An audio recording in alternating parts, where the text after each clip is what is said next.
को अच्छे प्रकार से जानते हो कि जो गोलकनाथ वाद आया था वर्सेस स्टेट ऑफ पंजाब, केसों की डेट याद रखना 1967।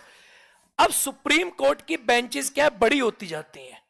देखो आप नोटिस करो, इससे पिछले वाले में 5 जज थे, इस वाली में 11 जज हैं। कितने जज हैं?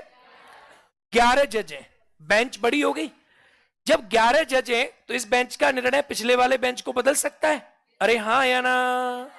सुप्रीम कोर्ट के सामने इस वाले केस में सेम प्रश्न आया कि बताओ संविधान संशोधन जो है वो विधि है या नहीं है। सुप्रीम कोर्ट से सेम बात पूछी गई। हालांकि ये चीजें मैंने आपको पॉलिटी में बेहतरीन तरीका से पढ़ाई है। ये मैंने आपको फंडामेंटल राइट के टॉपिक में पढ़ाया कि नहीं पढ़ाया?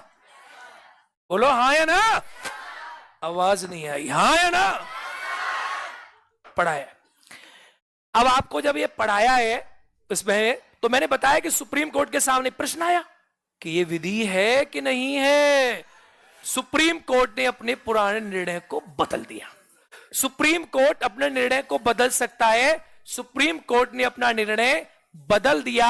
सुप्रीम कोर्ट ने बोला कि आर्टिकल 13 का जो क्लॉज 3 है, जो विधि की परिभाषा है, उस विधि की परिभाषा में संविधान संशोधन भी आता है। सुप्रीम कोर्ट ने साफ करा कि जो विधि की परिभाषा है उसमें संविधान संशोधन भी आता है। इसका मतलब क्या हुआ? इसका मतलब हुआ कि अब अगर सरकार ने संविधान संशोधन करके मौलिक अधिकारों का हनन किया या मौलिक अधिकारों को कम किया, तो ऐसा अगर सरकार करेगी तो न्यायपालिका उसका पुनरावलोकन कर सकती है कि नहीं कर सकती? बोलो हाँ या ना? उसका रिव्यू करेगी कि नहीं करेगी? उसका रिव्यू करेगी और यह न्याय पुनरावलोकन की सीमा के अंतर्गत आ गया। अब सरकार को यह बात अच्छी लगी हो या बुरी? बोलो बुरी। सरकार ने कहा बताइए, हद कर दी। सरकार के बाद क्या लगी? बुरी लगी। सरकार ने कहा तो बड़ी गलत बात है। सरकार को बात बुरी लगी, सरकार को अच्छा नहीं लगा, क्योंकि सुप्रीम कोर्ट ने कह दिया कि अब तुम जो भी करोगे हम उसे चेक करेंगे, चाहे भले संविधान संशोधन क्यों ना हो। ये सुप्रीम कोर्ट ने क्यों कहा? क्योंकि पिछले वाले केस में सुप्रीम कोर्ट को समझ आया कि ऐसा तो कुछ ही बदल देंगे।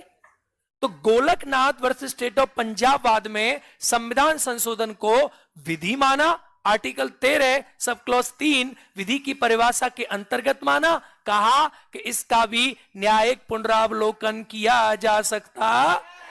इंदिरा गांधी को बुरा लगा, मैडम गांधी को भारी बुरा लगा।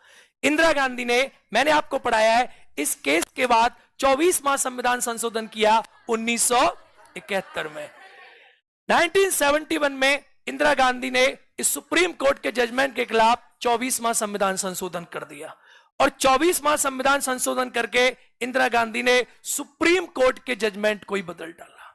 सुप्रीम कोर्ट के जजमेंट को ही बदल डाला और इंदिरा गांधी ने लिख दिया कि नहीं, ये विधि की परिभाषा में नहीं आएगा, हम कर सकते हैं। अब सुप्रीम कोर्ट को बुरा लगा। इंदिरा गांधी फिर भी नहीं रुकी। इंदिरा गांधी ने 24वां संविधान संशोधन, 25वां, 26वां, इंदिरा गांधी ने लाइन लगा दी। दे संविधान संशोधन, दे संविधान संशोधन, फिर संविधान संशोधन।